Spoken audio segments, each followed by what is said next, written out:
In this lesson, we're going to learn how to interact with objects in the scene. We're going to go through methods of object selection, the use of object transform tools, and how to change the reference coordinate system and utilize different coordinate systems. Click on the 3ds Max application button. Click the Open button. From the Open File dialog, navigate to the Chapter 1 folder in the Understanding 3D Project folder. Select the file Chapter 1 Objects 01. Then click Open to open the file. What you see is a very simple scene made up of 3 different types of primitive objects: 1 teapot, 1 plane, and 3 spheres. We're first going to look at methods of selecting objects. The simplest way to select objects is by clicking on that object in one of the viewports. For example, in the left viewport, it's easy to click on the teapot. However, if you want to click on the plane, it would be easier in the perspective viewport. Go ahead and click on the teapot in the left viewport by clicking the left mouse button on top of the teapot. This selects the teapot object and makes it available for you to work with. Then, in the perspective viewport, click on the plane to select it. Notice that when you select the plane, the teapot gets deselected. Let's say you want to select more than one object. There are several ways to accomplish this. One way is to use the Control key while selecting objects. In the perspective viewport, you should already have the plane selected. Hold the Control key down and left-click on the teapot. Now you have 2 objects selected. If you look in the status bar in the lower left-hand side of the interface, you'll see that you have 2 objects selected. To deselect these objects, click in any viewport in an open space. Another way of selecting objects is to use a window or crossing window to select multiple objects at the same time.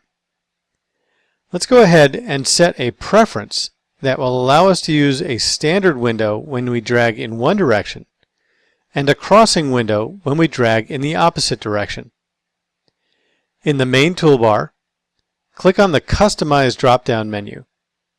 From the drop-down menu, choose the Preferences option. This opens up the 3ds Max Preferences dialog. Make sure you're in the General panel. If not, click on the General tab in order to open up the General panel. In the Scene Selection area, you'll see that I already have the Window/Crossing by Direction option checked. If you do not have it checked, go ahead and click in the checkbox for the Auto Window Crossing by Direction option. You'll see that we have the option for right to left or left to right to equal the crossing window. We're going to leave the right to left option active. Go ahead and click OK to close the dialog box. We're going to select the 3 spheres that are on the left-hand side underneath the plane. Place your cursor on the left-hand side of the top sphere near the middle of the sphere. Click and drag down to the right until you enclose the 2 spheres beneath where we originally clicked. When you release the mouse button, you should notice that you only have 2 objects selected. This is because we selected them with a windowed selection, and only the objects inside the window are selected. Click off in space somewhere to deselect all the objects. Now place your cursor on the right-hand side of the top sphere. Then click and drag down to the left and just make sure that the rectangle crosses all the objects. You'll also notice that this rectangle is not a solid rectangle, but is a dashed line rectangle. The dashed line represents the crossing window, whereas the solid line represents a windowed selection. When you release the mouse button, you should see all 3 spheres selected. Let's go ahead and transform an object. At the same time, we're going to learn a little bit about utilizing reference coordinate systems. In the top viewport, click on the teapot to select it. What we want to do is rotate the teapot so it's looking forward and up the plane. Then, we want to move the teapot based on the angle of the surface of the plane. That way, it looks like the teapot is moving up along the ramp. There are 3 ways to quickly access the transform tools. The simplest way is to use the keyboard shortcut, where W is the keyboard shortcut for move, E is the keyboard shortcut for rotate, and R is the keyboard shortcut for scale. The other methods are to use the toolbar buttons from the main toolbar. These 3 buttons represent the Select and Move, the Select and Rotate, and the Select and Scale tools. The third method is to choose the option from the right-click quad menu. Right-click on top of the teapot in the top view, and choose Rotate from the right-click quad menu. Press A on the keyboard to enable Angle Snap. This will allow us to rotate at fixed degree increments. In the top view, click on the ring for the Z-axis.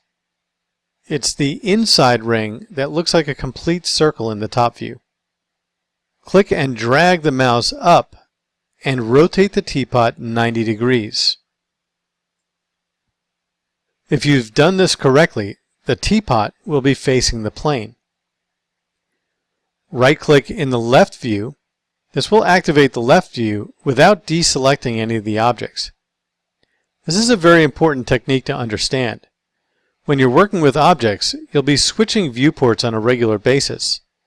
If you left-click in the viewport to activate it, you'll deselect any currently selected objects. So if you want to activate a viewport while you're working on an object, simply right-click. In the left viewport, click and drag on the Z rotation axis. Drag the cursor up and rotate the teapot 20 degrees.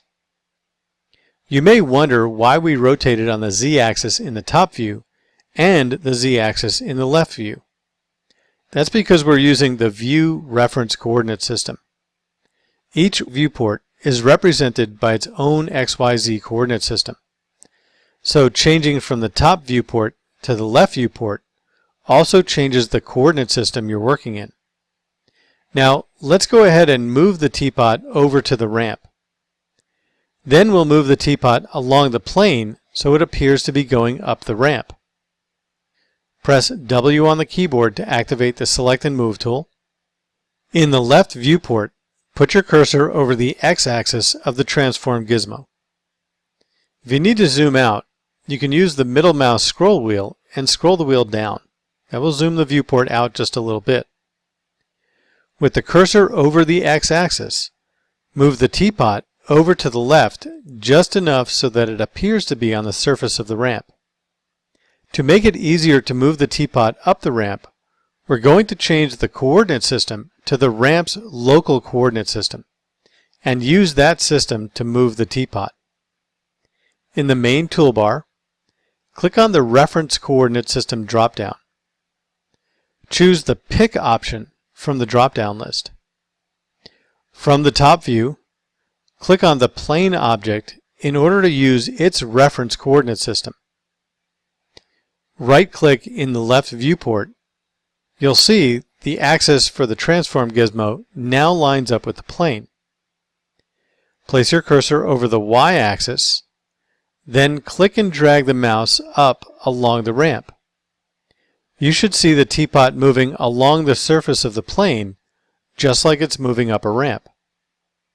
Using the proper selection options, along with transforms, while making use of the appropriate reference coordinate system, can make creating and editing objects in a scene much easier and much more efficient.